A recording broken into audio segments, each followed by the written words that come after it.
Сайн байцгаана уу? Энэхүү подкастыг сонсож байгаа хүмүүст энэ өдрийн мэндийг хүргэе. 10 сарын 10 болох сэтгцэн эрүүл мэндийн өдөр тохиолдуулан UNICEF Youth Voice Club-ийн дэд тэргүүн насан бат болон сургуулийн сэтгэл зүйч долоон сүрэнтэй хамтаар өсвөр насны сурагчдад тохиолдог асуудлын хүрээнд энэхүү подкастыг хийж байна. За сайн байцгаана уу? Сэтгэл зүйч долгор сүрэн байна. Тэгэхээр манай сургуулийн хүүхдүүдийн дийлэнх нь 15-аас 17 насны хүүхдүүд байдаг. Тэгэхээр энэ насны онцлог нь юу юм гэхээр яг хүүхэд наснаас насанд хүрсэн хүн рүү шилжиж байгаа хүний амьдралын хамгийн эмзэг чухал үе байдаг. Тэгэхээр энэ насанд яг уу гэхээр бидний хүүхдүүдийн бие физиологи, за нийгмийн харилцаа болон өөрийгөө ойлгох, сэтгэл хөдлөлийн хувьд ийм өөрчлөлтүүд явагдчихэдэг. Тэгэхээр үүнийгээ дагаад энэ өөрчлөлттэй хамт бид нэр сэтгэл зүйн хувьд одоо яавал дээр байдаг юм бэ гэдэг бяцхан зөвлөгөөг ингээд сурагч хүүхдүүдтэй өгье. За нэгдүгээрт сурагч хүүхдүүд маань өөрийгөө ойлгох буюу өөрийгөө таньж мэдэх гэдэг зүйл нэн чухал байдаг.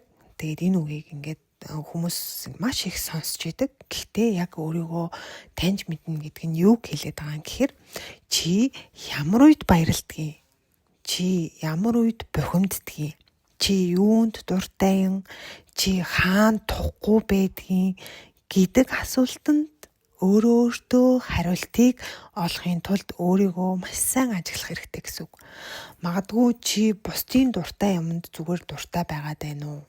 Тэгээ энэ яг чиний өөрийн дуртай зүйл мөн үү эсвэл биш үү гэдгийг ялгах одоо ийм чадварыг өөртөө хөгжүүлэх юм бол энэ нь хүүхдүүдийн маань ирээдүйн шийдвэрүүдэд маш том ийм нөлөө үзүүлэх суурь нь болж чаддгаа гэсэн үг. Тийм болохоор сурагч хүүхдүүд маань өдөр болгон эсвэл өөртөө ямар нэгэн асуудал тохиолдох үед амьдралынхаа үе шат үйл явц бүрт би яг юу мэдэрч байна вэ гэсэн асуултыг өөрөөсөө асууж дадал болговол их зүгээрээ. Хүүхдүүдээс судалгаа авахд дийлэнх нь өөртөө сэтгэл хангалуун бус, өөртөө итгэлгүй, хитрхи төгс авахыг хичээгээд байна. Та үүн дээр ямар үзэл бодолтой байгаагаа бидэнтэй хуваалцаач.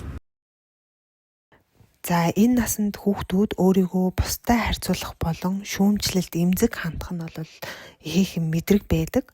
За түүнчлэн хүүхдүүд хэрвээ би төгс байвал намайг хайрлана. За алдаа гаргах ирэхгүй, алдаа гаргах нь муу, бүх зүйл төгс байх ёстой гэсэн өөрийн ийм дотоод итгэл үнэмшилтэй байвал түүнээс үүдэн саяны одоо дурдсан зан төлөв хүүхдэд одоо төлөвшөж үүсэх боломжтой байдаг. Нэгэн сурагчийн эцэг их нь өөрөөс нь хитрхи их зүйл хүлээснээс болж дарам шахалтанд орсон байна. Жишээ нь Ээжтэр өөрийгөө өндөр оноо аваасаа гэж хүсдэгч өөртөө итгэлгүй байна. Үүнийг эцэг ихтэй яаж зүгээр ойлгох вэ? За тэгэхээр алдаа гаргах нь муу гэж ойлгодог хүүхдүүд явандаа төгс байхыг одоо маш их эрмэлздэг болох нь. За тэгээд төгс байх гэж одоо хичнээн хичээдэг ч гэсэндээ тэрний ард айдас алдах вэ, буруу юм хийх вэ гэсэн айдас. За тэгээд түүнийгээ дагаад өөртөө итгэлгүй байдал бий болж идэг.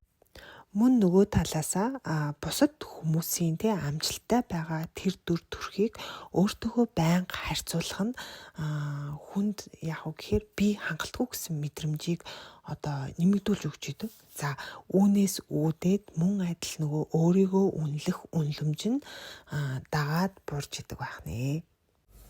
Тэгэхээр та биднэрт юу гэж зөвлөх вэ? Хүмүүс болоод ялангуяа өсвөр насныхаа яаж өөртөө сэтгэл хангалуун, итгэлтэй болох вэ? За тэгэхээр хүүхдүүдтэй зөвлөж хэлэхэд төгс биш бодит байх зорилгыг өөрсдөөндөө тавих хэрэгтэй.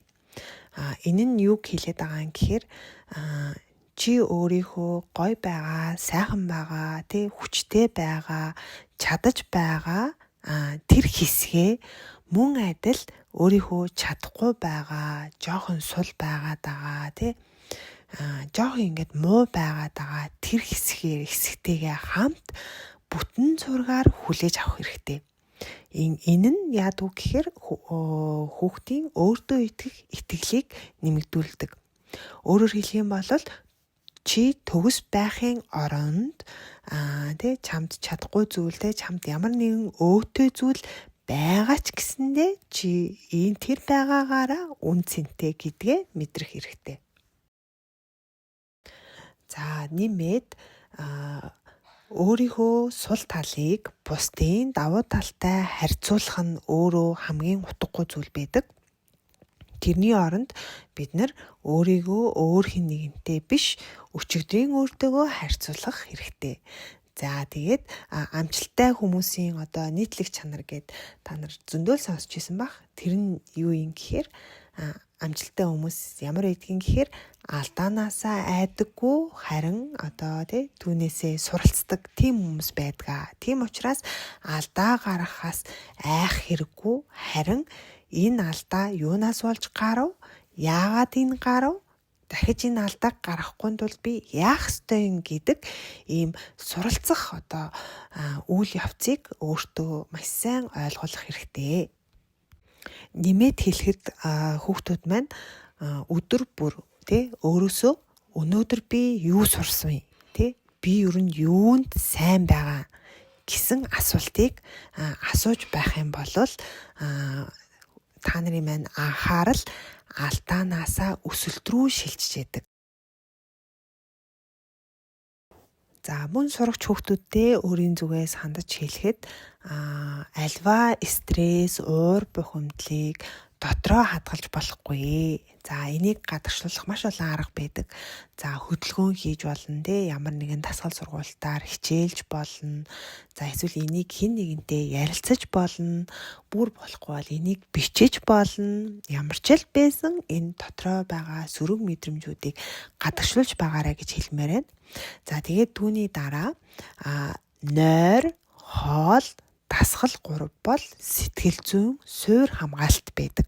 Тэгэхээр энэ 3 зүйл энэ 3 суурь одоо хэрэгцээ чамд яг хангалттай байгаа юу гэдгийг бас мөн хүүхдүүд маань одоо харж байгаасаа тэр тусмаа одоо ингээд нас бие түрээд том болоод өөрсдийнхөө амьдралыг ингээд өөртөө аваад явах болох хүртлээ өөртөө энэ зөв дадлыг төлөвшүүлж одоо аваасай гэж хүсэж байна. Тэгээд хэрвээ магадгүй чамд одоо ямар нэгэн гуниг, айдас эсвэл одоо ийм ганцаардал ийм сөрөг мэдрэмж үнэхээр ингээд тийм удаан одоо үргэлжилж байгаа бол энийг ямар нэгэн байдлаар итгэж болох хэн нэгэн хүнтэй заавал ярилцаарай ээж аавтайгаа, найз нөхдөдөө, багштайгаа за эсвэл сэтгэл зүйчтэйгээ чи хинтээ ярилцмаар байна, хинт итгэж гин тэр зүйлээ ингэж хэн нэгэнтэй заавал ярилцаарай. Ийхүү подкаст маань өндөрлөө. Сургуулийн сэтгэл зүйчтэй маш их баярлалаа. Өдрийг сайхан өнгөрүүлээрэй. Хөтлөгч Насамбат байлаа.